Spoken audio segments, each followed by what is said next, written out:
Good evening, guys. I know it's been a long time since we made a video. Things have been busy, as you can see. I have a new place, job, and such, so I haven't really been able to make it. But things are changing now, and we can actually get back to having some stories. Now, tonight, I got a very special book. I have The Treasury of Stories by Beatrix Potter. Now, you probably have heard of some of her stories before, and in fact, I know you guys have. She's the one responsible for creating the wonderful world of Peter Rabbit. So, I want you guys to get comfortable, relax, calm your minds, and now, let's begin.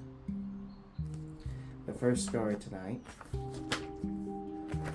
we are going to actually go at the very beginning. And we may do another story too, depends on how long.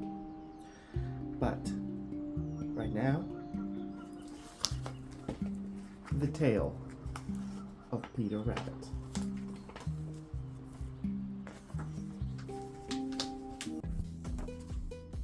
Once there were 4 little bunnies named Flopsy, Mopsy, Cottontail, and Peter. They lived with their mother under a big fir tree. One sunny morning, Mother Rabbit told her little bunnies, "You may go and play, but make sure to stay out of Mr. McGregor's garden. He does not like little rabbits, and he will come chasing after you." So Flopsy, Mopsy, and Cottontail each took a basket, hoping to find some sweet, wild blackberries. My favorite. And Peter thought he looked rather fine in his new blue jacket with the shiny brass buttons. "Run along now," said Mother Rabbit. "I am going to the baker's." And off she went to buy a loaf of brown bread and 5 cinnamon buns. Cinnamon buns.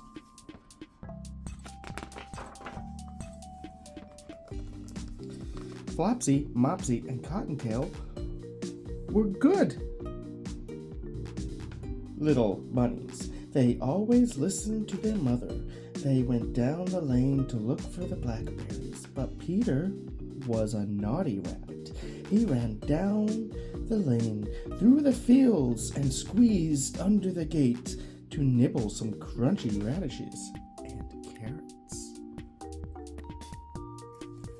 I wonder whose farm he's at. First, Peter ate some lettuce and green beans. Then he ate some radishes. The carrots were delicious, but the onions were too strong for his taste. When Peter's tummy began to ache, he went to look for some parsley. But at the end of a garden row, Peter saw Mr. McGregor. The farmer was on his hands and knees planting young cabbages. When Mr. McGregor saw Peter Rabbit, he jumped up and grabbed his rake and chased after the scared little bunny. "Stop, thief!" shouted Mr. McGregor.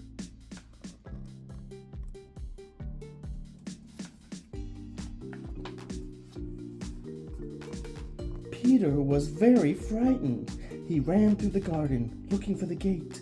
Where was it? Peter knew he was lost.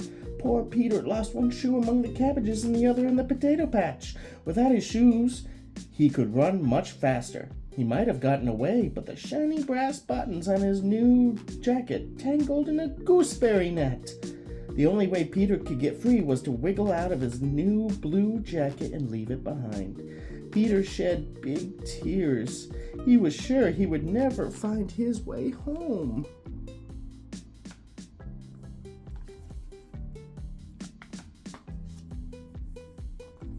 Peter had no time to feel sorry for himself. Mr. McGregor was not far behind. Hop, jump!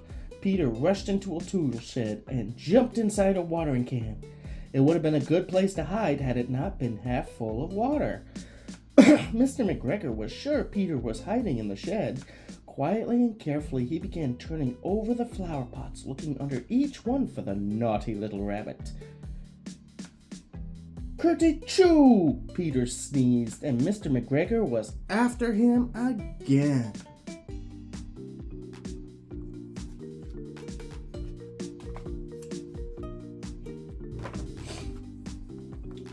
Peter leapt out the window, upsetting 3 flower pots. Mr. McGregor tried to follow him, but his window was too small, and Mr. McGregor was tired of chasing the little rabbit, so he went back to work in his garden.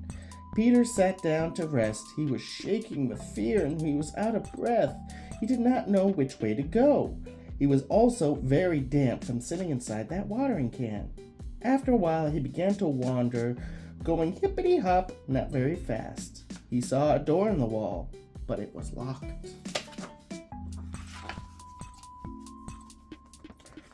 Just then, a little mouse scampered past him. Peter asked her the way to the gate, but she had a large pea in her mouth and could not answer. She only shook her head at him. Peter began to cry again. Peter wandered across the garden to a fish pond. There, a white cat sat very still, staring at the goldfish swimming in the pond. Peter had been warned about cats. He decided not to ask her the way to the gate. Peter became more and more confused. He went backwards towards the tool shed. Suddenly, close to him, he heard the noise of a hoe. Scratch, scratch, scratch, scratch.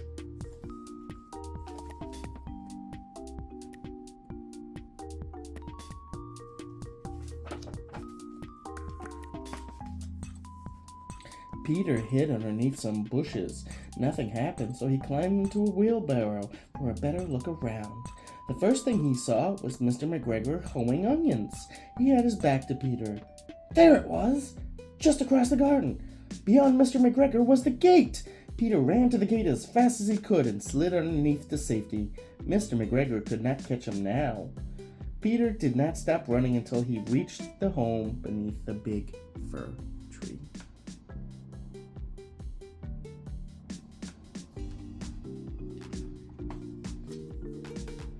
Mother Rabbit was busy cooking. Flopsy, Mopsy, and Cottontail were having a supper of bread, milk, and blackberries.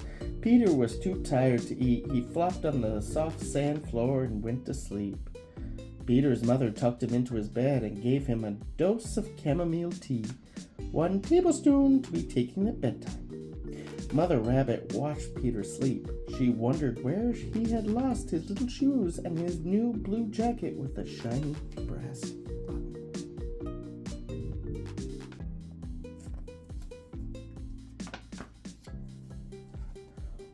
Only Mr. McGregor knew where Peter's clothes were. He had hung them up like a scarecrow to frighten the blackbirds away from his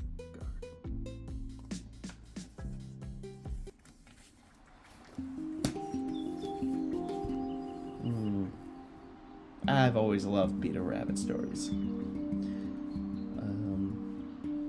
I could picture him running through the fields and the taste of the blackberries. And the artwork is just as beautiful too, full of all sorts of animals and adventures. Well, guys, I hope you enjoyed this story as much as I did. I wish you sweet dreams.